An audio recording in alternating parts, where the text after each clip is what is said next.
I'm sure you heard before, use your core, use your hara in order to move forward. But how does that feel? What does that mean?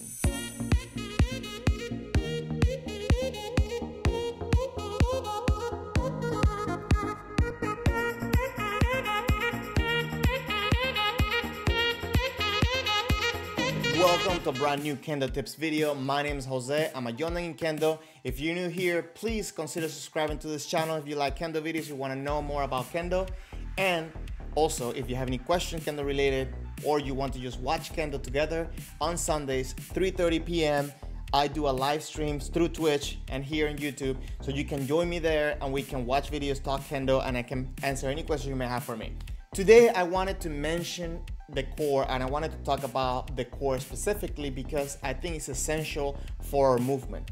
Not only it provides stability, but also all the other things that we're looking for. We're looking for power, we're looking for speed, but we're also looking for control. And we get all this from the core. There's a main problem that I see specifically on beginners and maybe habits that we create that we take with our rank as we move forward.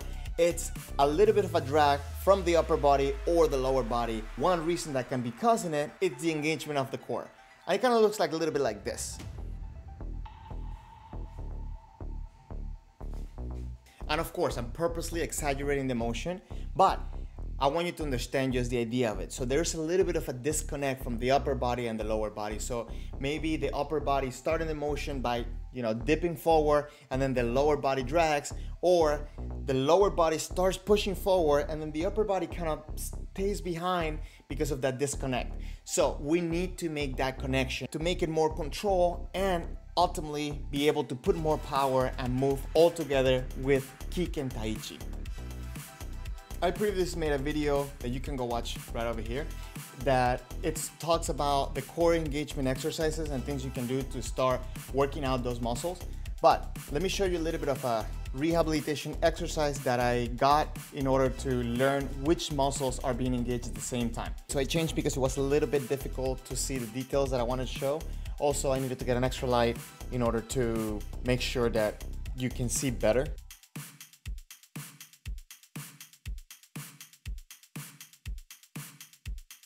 Tell a little bit what's happening here. Within this exercise, what you want to do is you want to try to engage the right muscles that you're going to be using as you're standing in kamae to try to make sure you have stability in your movement. The first thing I do is I lay down with my knees up, and naturally whenever you try to lay down in this position, you end up having a little bit of a curvature on your spine, on your lower back. That makes a little bit of separation between the floor and your body. Now you want to make sure you're in a relaxed position, and the exercise is pretty simple. See, there's the curvature I was talking about, you normally get that. Now, in here, all I'm doing is that I'm trying to push down my belly button down to the floor, making my spine or my lower back as much as my lower back to touch the ground. If you do it slowly and you hold that position where your lower back is down touching the ground, what you end up doing is that you have engagement on the side of your abdomen and also a little bit on the lower back. But more importantly is that your hips roll forward and they get engaged. So when you're standing up, you're going to get a lot more engagement from the lower body. So when you do this standing up, it's going to look a little bit like this. Now, obviously, I'm exaggerating the motion. Please be mindful that this is not the right position for the leg when you're in kamae. I just wanted to show this part, and I guess I wasn't paying attention to my legs. But you can actually go to see my basics playlist and look at the video on kamae. But right now, I'm focusing right at this area. Once you do that motion, once you get that engagement, you see the hips start rolling forward and engaging, making the upper body and the lower body be connected.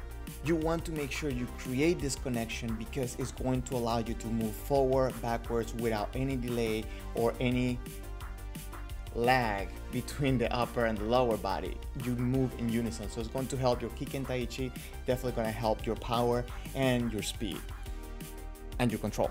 A lot of times people want to get faster and they try to be more athletic about it, but I think it's essential that we learn to use the proper muscles. Something that I keep in mind is that I try to not remember necessarily what I'm being told, but remember how it felt when they told me that I did it right. So for me, it was a little bit of a challenge to understand when they say tightening the core, how to engage and tighten the core, because it's different than if we were to be doing like crunches or any app exercise. Without making this video too long, I think that's all I wanted to share. I think that's something that we can do at home. We can train ourselves and make it better for ourselves, and we can take it into a dojo.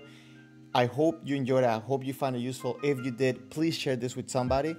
Now, if you have any questions, you can leave it in the comments below, but also you can pass by the stream. Sundays, 3:30 p.m. Miami time, Eastern time, and I do them through Twitch, or I'm doing through here to YouTube. So whichever you prefer, pass by. Please, if you enjoyed these videos, consider subscribing and let me know your thoughts. Thank you for watching, and I'll catch you in the next one. Have a good one. Stay safe.